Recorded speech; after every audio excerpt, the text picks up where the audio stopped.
Le port Tanger-Med se voit désormais positionné parmi les meilleurs ports à conteneurs du monde, avec un troisième rang mondial selon le classement de l'indice mondial de performance des ports.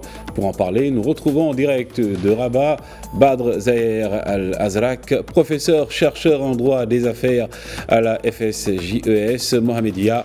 Bonjour professeur et merci de répondre à notre invitation. Alors, professeur, le port Tanger-Med figure parmi les trois meilleurs ports. Donc, je disais également, le port Tanger-Med figure parmi les trois meilleurs ports à conteneurs au monde. Comment expliquer cette performance et quels ont été, d'après vous, les déterminants de cette performance mondiale ?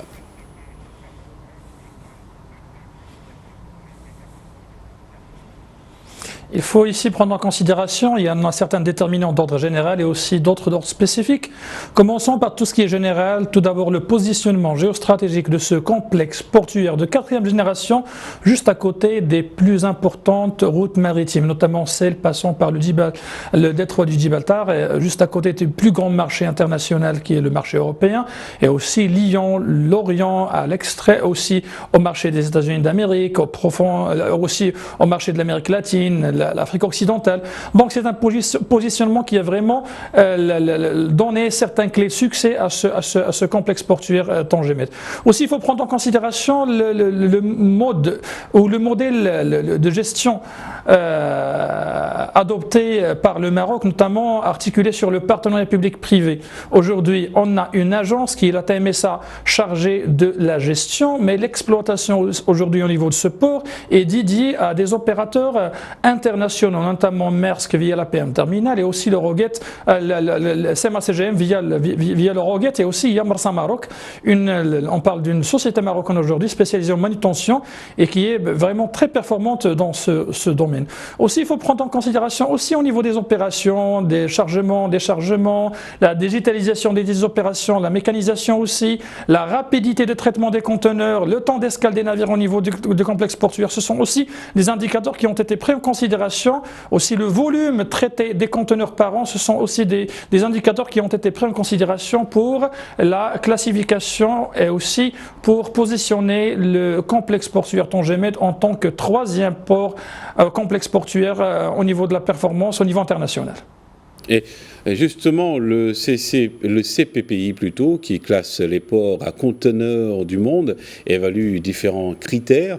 Pouvez-vous nous en parler ?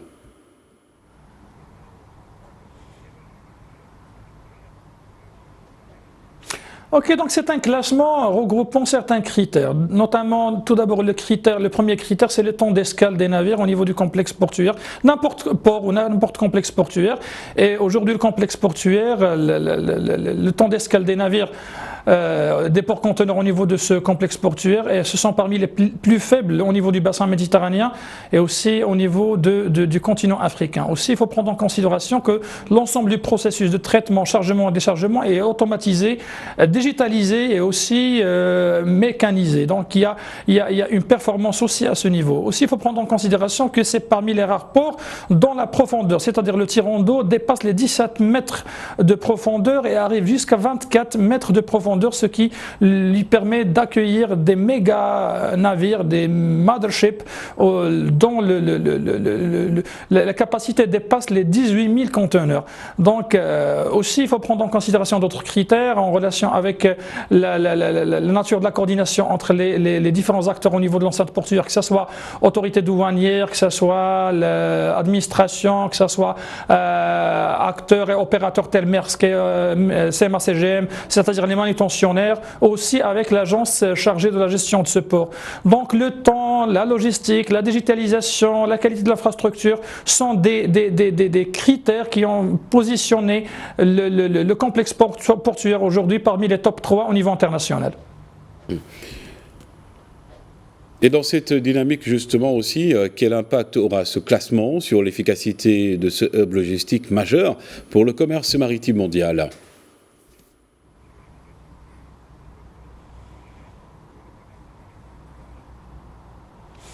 Ok, je pense aujourd'hui, que ce soit le complexe portuaire Tanger-Med ou bien l'ensemble du réseau portuaire marocaine aujourd'hui, c'est un outil au service de l'économie nationale pour booster les exportations. On a vu déjà, on a constaté d'après les derniers rapports rendus par le ministère du Commerce extérieur qu'il y a un certain déficit au niveau de la balance commerciale du Maroc, et donc pour combler ce déficit, il faut toujours recourir à certains mécanismes dans le secteur portuaire, sachant qu'aujourd'hui les transactions commerciales passent par 98% par les ports.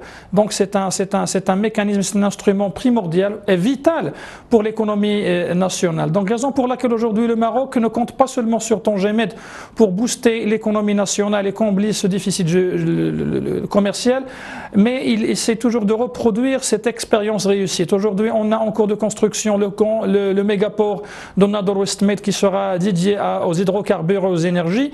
Et aussi, on a un autre port qui est complexe portuaire de 4e génération qui est en cours de construction à Dakhla, qui est Dakhla Atlantique. Et donc, ça rentre dans la stratégie portuaire Maroc 2030, à travers laquelle le Maroc sera doté de 3 plateformes en normes internationales. C'est juste la reproduction du même modèle tangérois, que ce soit au niveau de la qualité d'infrastructure, que ce soit au niveau des modes d'exploitation et de gestion. Donc, le Maroc cherche à reproduire la même réussite de Tangemed, mais cette fois à l'oriental et au sud du Maroc. Et par rapport à ça, quel apport à cette performance à la stratégie portuaire marocaine ?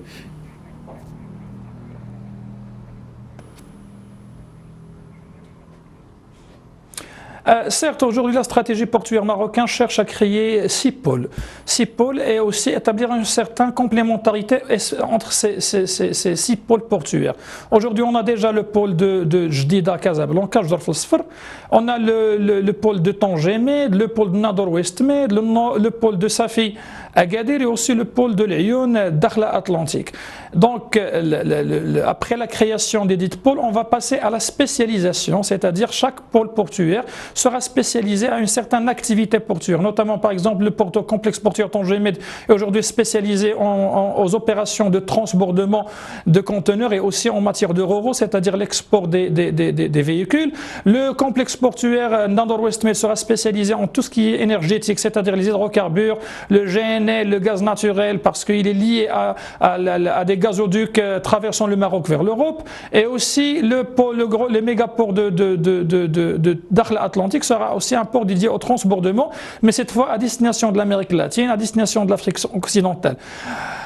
Juste après la création et la spécialisation, on va essayer de créer aussi une certaine complémentarité entre ces complexes portuaires, parce qu'il ne suffit pas seulement de créer des ports indépendants, autonomes, mais sans aucune liaison, sans aucune complémentarité entre ces ports.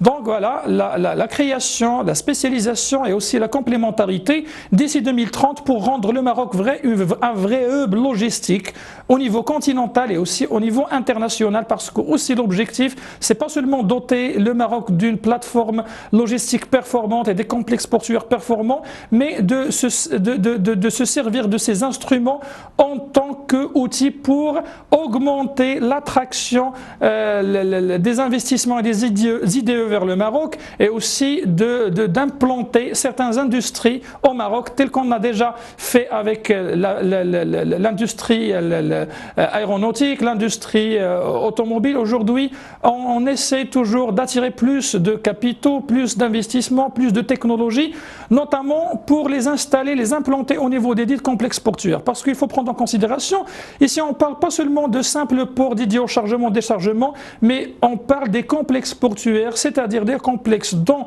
l'activité principale c'est le chargement, les déchargements, mais aussi ce sont des complexes industriels, des complexes commerciaux à l'image de Tangemed. Donc le Maroc tente aussi, pas seulement de se limiter à la construction et le renforcement de l'infrastructure portuaire, mais aussi le renforcement de la capacité des zones franches industrielles et commerciales, et pour permettre au Maroc, à partir de 2030, de maroccaniser certaines industries et de récolter les bénéfices de cette marocanisation.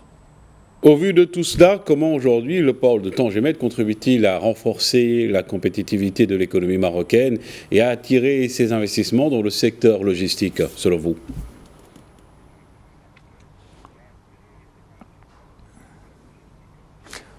Ah oui, je pense que Tangemed a joué un rôle très important au niveau de le renforcement de la cadence de la transition économique au Maroc.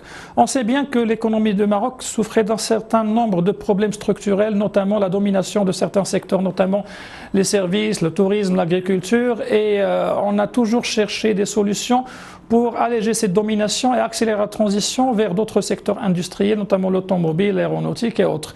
Et je pense que Tangemed était la pierre angulaire et aussi était l'outil principal qui a permis au Maroc d'accélérer cette transition. Aujourd'hui, le fleuron de l'industrie automobile se trouve à Tanger, à Kenitra et aussi à Casablanca, et ce sont des villes portuaires. Donc aujourd'hui, le Maroc essaie toujours de renforcer la réussite de ce modèle tangérois, mais aussi, pourquoi pas, de reproduire, de recopier le même modèle et de l'installer au niveau de d'autres régions, notamment l'oriental et le sud du Maroc, tout en renforçant aussi la capacité d'autres ports, notamment celui de Casablanca et aussi de Jorf el-Sfar.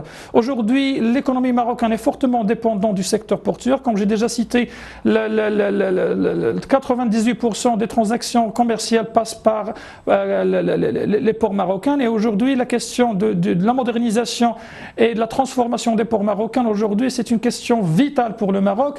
On ne peut pas faire évoluer notre économie, ni d'atteindre les objectifs de la transition de l'économie marocaine sans l'outil principal que je considère qui est le port, c'est-à-dire le port aujourd'hui est le corps battant de l'économie, et la locomotive de l'économie marocaine.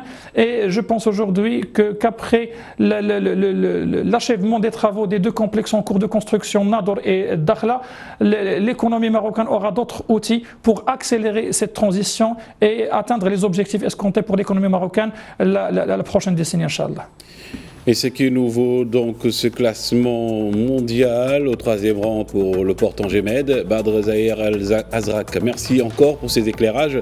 Je rappelle que vous êtes professeur-chercheur en droit des affaires à la FSJES Mohamed. Merci.